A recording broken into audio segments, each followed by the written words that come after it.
ಒಂದು ಕಾಡಿನಲ್ಲಿ ಒಬ್ಬ ಕಟ್ಟಿಗೆ ಕಡಿಯೋನು ಕಟ್ಟಿಗೆಯನ್ನ ಕಡಿತಾ ಇರ್ತಾನೆ. ಸ್ವಲ್ಪ ದೂರದಲ್ಲಿ ಮರದ ಹಿಂದೆ ಅವನನ್ನ ಯಾರೋ ಗಮನಿಸ್ತಾ ಇರ್ತಾರೆ. ಅಯ್ಯೋ ದೇವ್ರೇ ದೇವ್ರೇ, ಇಷ್ಟು ದೊಡ್ಡ ಮಾನವನ, ನನಗಂತೂ ತುಂಬಾ ಭಯ ಆಗ್ತಿದೆ. ಭಯ ಅಂತೂ ನಮಗೆಲ್ಲರಿಗೂ ಆಗ್ತಿದೆ, ಆದ್ರೆ ನಾವು ತಿಳ್ಕೊಬೇಕಲ್ವಾ ಇವನ್ ಯಾಕೆ ಮರ ಕಡಿತಿದ್ದಾನೆ ಅಂತ. ಅವನು ಮರನ ಕಟ್ ಮಾಡ್ತಾ ಹೀಗೂ ಮಾಡ್ಬೋದು. ಅವನು ನಮ್ಮ ಜಾದು ಮರನು ಕಟ್ ಮಾಡ್ಬೋದು ಅನ್ಸುತ್ತೆ.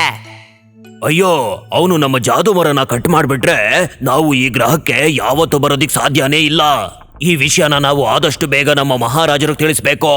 ಜೋರಾಗಿ ಬಿಸಿಲು ಬೀಳ್ತಾ ಇರೋದ್ರಿಂದ ಕಟ್ಟಿಗೆ ಕಡಿಯೋನು ಯೋಚನೆ ಮಾಡೋದಕ್ಕೆ ಶುರು ಮಾಡ್ತಾನೆ. ತುಂಬಾ ಬಿಸಿಲು ಬರ್ತಿದೆ, ನಾನ್ ಸ್ವಲ್ಪ ಹೊತ್ತಿಗೆ ಈ ಮರದ ಕೆಳಗೆ ವಿಶ್ರಾಂತಿ ತಗೊಳ್ತೀನಿ. ಸಂಜೆ ಆಗ್ತಿದ್ದಾಗೆ ಇನ್ನೊಂದ್ ಸ್ವಲ್ಪ ಕಟ್ಟಿಗೆ ಮಾಡ್ಕೊಂಡು ವಾಪಸ್ ಹೋಗ್ಬಿಡ್ತೀನಿ. ಸ್ವಲ್ಪ ಹೊತ್ನಲ್ಲೇ ಕಟ್ಟಿಗೆ ಕಡಿಯೋನು ಗಾಢ ನಿದ್ರೆಗೆ ಜಾರ್ತಾನೆ. ಆಗ ದೂರದಲ್ಲಿದ್ದ 4 ಜನ ಅವನ ಹತ್ರ ಬರ್ತಾರೆ. ಅಯ್ಯೋ ದೇವ್ರೇ ದೇವ್ರೇ, ಇಷ್ಟು ದೊಡ್ಡ ದಾನವನ ಹತ್ರ ನಮ್ ರಾಜ ಹೇಗ್ ಹೋರಾಡೋದಕ್ ಸಾಧ್ಯ? ಅಯ್ಯೋ, ಇವನಂತೂ ನಮ್ಮ ಎಲ್ಲಾ ಸೈನಿಕರ ಜೊತೆ ಒಬ್ಬನೇ ಹೋರಾಡಿ ಗೆದ್ದು ಬಿಡ್ತಾನೆ. ಕಟ್ಟಿಗೆ ಕಡಿಯೋನು ಗೊರ್ಕೆ ಹೊಡೆಯೋದಿಕ್ ಶುರು ಮಾಡ್ತಾನೆ. ಅವನು ಗೊರ್ಕೆ ಹೊಡೆಯೋ ಶಬ್ದಕ್ಕೆ ಅಲ್ಲಿದ್ದ 4 ಜನ ದೂರ ಹೋಗಿ ಬೀಳ್ತಾರೆ.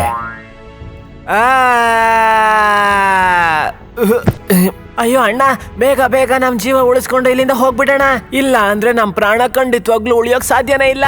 ಹೆದರ್ಕೊಂಡು ಅಲ್ಲಿಂದ ಆ 4 ಜನ ಆ ಜಾದೂ ಮರದ ಹತ್ರ ಹೋಗ್ತಾರೆ.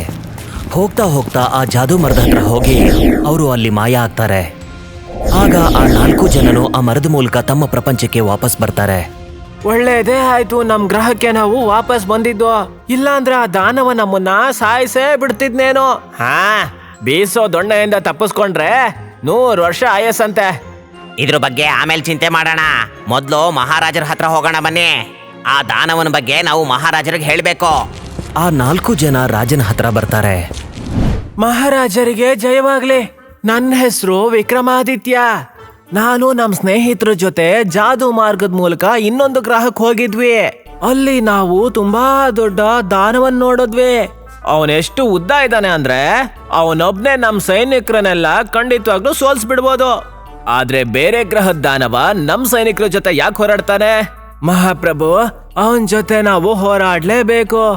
ಯಾಕೆ ಅಂದ್ರೆ ಅವನು ಕಟ್ಟಿಗೆ ಕಡಿಯೋನು. ದಿನ ಅವನು ಕಟ್ಟಿಗೆ ಕಡಿಯೋಕೆ ಅಂತ ಕಾಡಿಗೆ ಬರ್ತಾನೆ. ಅವನು ಒಂದ್ ವೇಳೆ ತಪ್ಪಾಗಿ ನಮ್ಮ ಜಾದು ಮರನ ಕಡ್ದು ಬಿಟ್ರೆ ಆಗ ಆ ಗ್ರಹಕ್ಕೆ ಹೋಗಿ ಬರುವಂತಹ ದಾರಿ ಸಂಪೂರ್ಣವಾಗಿ ಮುಚ್ಚಿಬಿಡುತ್ತೆ. ಇದನ್ನ ಕೇಳಿ ಮಹಾರಾಜ ಮತ್ತೆ ಆ ದರ್ಬಾರ್ನಲ್ಲಿರೋ ಜನಗಳು ಚಿಂತೆಗೊಳಗಾಗ್ತಾರೆ.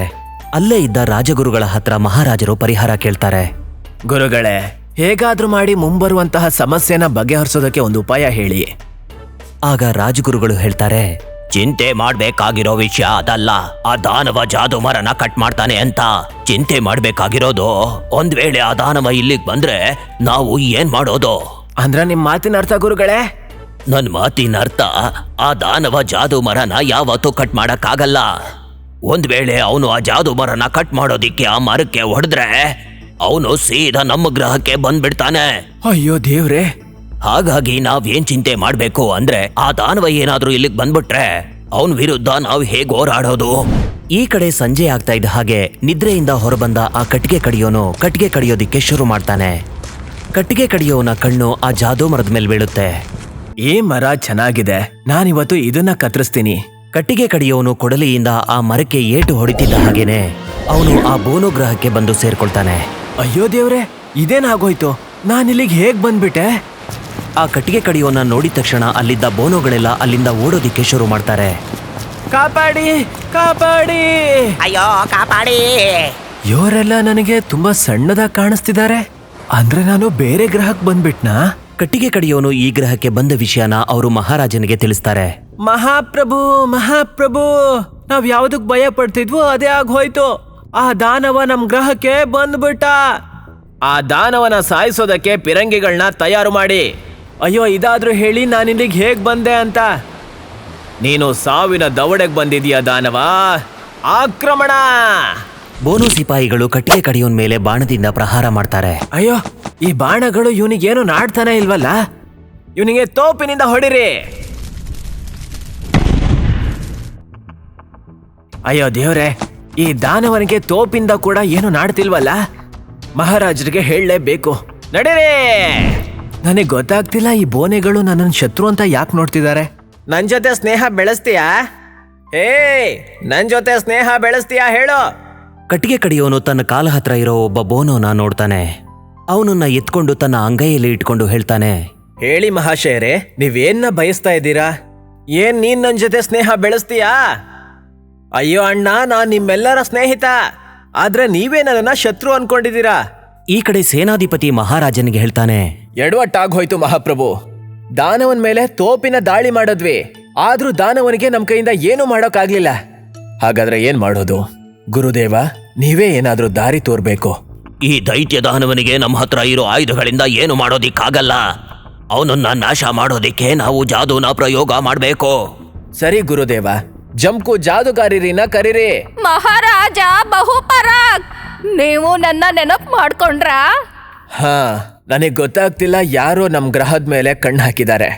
ಯಾವುದೋ ದೈತ್ಯ ದಾನವ ನಮ್ಮ ಗ್ರಹಕ್ಕೆ ಬಂದ್ಬಿಟ್ಟಿದ್ದಾನೆ. ಈ ವಿಪತ್ತಿನಿಂದ ನಮ್ ಗ್ರಹವನ್ನ ನಿನ್ನ ಹತ್ರ ಮಾತ್ರ ಕಾಪಾಡೋಕ್ ಸಾಧ್ಯ. ಸರಿ ಮಹಾರಾಜರೇ, ನಾನು ನನ್ನ ಶಕ್ತಿಯಿಂದ ಅವನನ್ನ ಮೂರ್ಛೆ ಹೋಗಿಸ್ತೀನಿ. ಮೂರ್ಛೆ ಹೋದ್ಮೇಲೆ ನೀವು ಅವನನ್ನ ಕೊಂದ್ಬಿಡಿ. ಜ್ಞಾನ ತಪ್ಪದಾಗ ಅವನೇನು ಮಾಡಕ್ಕಾಗಲ್ಲ. ಬನ್ನಿ. ಸ್ವಲ್ಪ ಹೊತ್ನಲ್ಲೇ ಎಲ್ರೂ ಆ ಕಟ್ಗೆ ಕಡಿಯೋನ್ ಹತ್ರ ಬಂದು ನಿಲ್ತಾರೆ. ಜಾದೂಗಾರ್ತಿ ಕಟ್ಗೆ ಕಡಿಯೋನ್ ಮೇಲೆ ಜಾದೂ ಮಾಡೋದಿಕ್ಕೆ ಶುರು ಮಾಡ್ತಾಳೆ. ಆಬ್ರಕಡಾಬ್ರಾ ಗಿಲಿಗಿಲಿ ಪಾಶ ಚೂ, ಆಬ್ರಕಡಾಬ್ರಾ ಗಿಲಿಗಿಲಿ ಪಾಶ ಚೂ. ಕೆಲವೇ ಕ್ಷಣಗಳಲ್ಲಿ ಕಟ್ಟಿಗೆ ಕಡಿಯೋನು ಮೂರ್ಛೆ ತಪ್ಪಿ ಬೀಳ್ತಾನೆ. ಮಹಾರಾಜರೇ, ಇವನ್ ಕತ್ನ ಬೇಗ ಕತ್ತರಿಸಿ. ಸೇನಾಧಿಪತಿ, ಅವನಿಗೆ ಪ್ರಜ್ಞೆ ಬರೋಕ್ಕೂ ಮೊದ್ಲೇ ಇವನ್ ತಲೆನ ಕತ್ತರಿಸ್ ಹಾಕ್ಬಿಡಿ. ಆಗ ಅಲ್ಲಿಗೆ ಮತ್ತೊಬ್ಬ ದೈತ್ಯ ರಾಕ್ಷಸ ಬರುವ ಶಬ್ದ ಕೇಳಿಸುತ್ತೆ. ಆ ದೈತ್ಯ ರಾಕ್ಷಸನ್ನ ನೋಡಿ ಎಲ್ರೂ ಭಯಭೀತಿಗೊಳ್ತಾರೆ. ಮಹಾರಾಜರೇ, ಅದು ಈ ಕಡೆನೆ ಬರ್ತಾ ಇದೆ. ಇದ್ರ ಮೇಲೆ ನನ್ ಜಾದೂ ಶಕ್ತಿ ಏನು ನಡೆಯಲ್ಲ. ನಾನು ಹೋಗ್ತೀನಿ. ಇದನ್ನ ನೋಡಿದ್ರೆ ನನಗ್ ಭಯ ಆಗುತ್ತೆ. ನನ್ನ ಕ್ಷಮಿಸ್ಬಿಡಿ, ನಾನು ಹೋಗ್ತೀನಿ. ದೈತ್ಯ ತಮ್ಮ ಕಡೆನೆ ಬರ್ತಾ ಇರೋದನ್ನ ನೋಡಿ ಅಲ್ಲಿದ್ದವರೆಲ್ಲ ಓಡೋದಿಕ್ ಶುರು ಮಾಡ್ತಾರೆ. ಈ ಕಡೆ ಅಲ್ಲೇ ಇದ್ದ ಬೋನೋ ಕಟ್ಟಿಗೆ ಕಡಿಯೋನ್ನ ಎಳಿಸೋದಿಕ್ಕೆ ಪ್ರಯತ್ನ ಮಾಡ್ತಾನೆ. ಹೇಳು ಸ್ನೇಹಿತ, ಬೇಗ ಎದ್ದೇಳು, ನಮ್ ಪ್ರಾಣ ಅಪಾಯದಲ್ಲಿದೆ. ಬೇಗ ಹೇಳು, ಎದ್ದೇಳು. ಕಟ್ಟಿಗೆ ಕಡಿಯೋನ್ಗೆ ಪ್ರಜ್ಞೆ ಬರುತ್ತೆ. ನನಗೇನಾಗಿತ್ತು? ನಿನಗೇನು ಆಗಿರ್ಲಿಲ್ಲ. ನಿನಗೇನಾದ್ರೂ ಆ ದೈತ್ಯನ ಸಾಯಿಸ್ಲಿಲ್ಲ ಅಂದ್ರೆ ಅವನ್ ನಮ್ಮೆಲ್ಲರನ್ನೂ ಸಾಯಿಸ್ಬಿಡ್ತಾನೆ. ಕಟ್ಟಿಗೆ ಕಡಿಯೋನು ಆ ದೈತ್ಯ ರಾಕ್ಷಸನ್ನ ನೋಡ್ತಾನೆ. ಆಗ ಇಬ್ಬರ ನಡುವೆ ಯುದ್ಧ ಶುರುವಾಗುತ್ತೆ.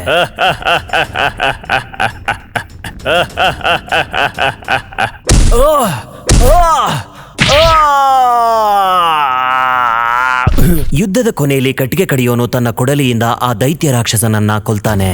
ಈ ದೈತ್ಯನನ್ನ ಕೊಲ್ಲೋದನ್ನ ನೋಡಿ ಎಲ್ರೂ ಕಟ್ಟಿಗೆ ಕಡಿಯೋನ್ ಹತ್ರ ಓಡ್ ಬರ್ತಾರೆ. ಮಹಾಪ್ರಭು, ಇವನು ನಮ್ ಶತ್ರು ಅಲ್ಲ, ಮಿತ್ರ. ನಾನ್ ಹೇಳಿದಕ್ಕೆ ಆ ದೈತ್ಯನ ವಧೆ ಮಾಡ್ಬಿಟ್ಟ. ಹಾ ಮಹಾಪ್ರಭು, ನಾನೊಬ್ಬ ಕಟ್ಟಿಗೆ ಕಡಿಯೋನು. ಕಟ್ಟಿಗೆ ಕಡಿತಾ ನಾನು ಇಲ್ಲಿಗೆ ಹೇಗ್ ಬಂದೆ ಅಂತಾನೆ ಗೊತ್ತಾಗ್ಲಿಲ್ಲ. ಆಮೇಲೆ ನೀವುಗಳು ಕೂಡ ನನ್ನನ್ನ ಶತ್ರು ಅಂತ ಅನ್ಕೊಂಡ್ರಿ. ಅದು ಒಳ್ಳೇದೇ ಆಯ್ತು, ಯಾಕೆಂದ್ರೆ ಸಮೀರ್ ನನ್ನ ಮಿತ್ರ ಆದ. ಆಮೇಲೆ ಅವನ್ ಹೇಳಿದಕ್ಕೋಸ್ಕರ ನಾನು ಈ ದೈತ್ಯನ ವಧೆ ಮಾಡ್ದೆ, ಯಾಕೆಂದ್ರೆ ನಿಮ್ಗಳಿಗೂ ಕೂಡ ಗೊತ್ತಾಗ್ಲಿ ನಾನ್ ನಿಮ್ಮ ಶತ್ರು ಅಲ್ಲ, ಮಿತ್ರ ಅಂತ.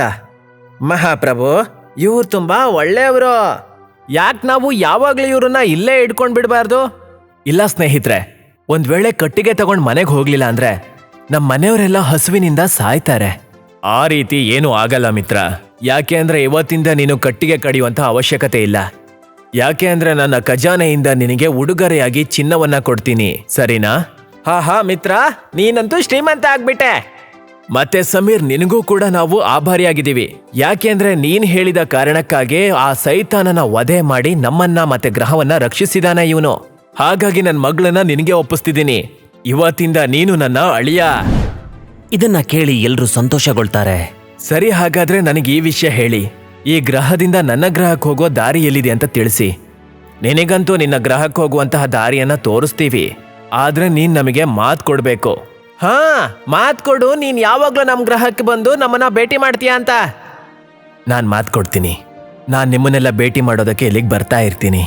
ಇದನ್ ಕೇಳಿ ಅಲ್ಲಿದ್ದವರೆಲ್ಲ ತುಂಬಾ ಖುಷಿ ಆಗ್ತಾರೆ. ಕಟ್ಟಿಗೆ ಕಡಿಯೋನು ತನ್ನ ಗ್ರಹಕ್ಕೆ ಹೋಗೋದಿಕ್ಕೆ ಅವರು ಅವನಿಗೆ ದಾರಿ ತೋರಿಸ್ತಾರೆ.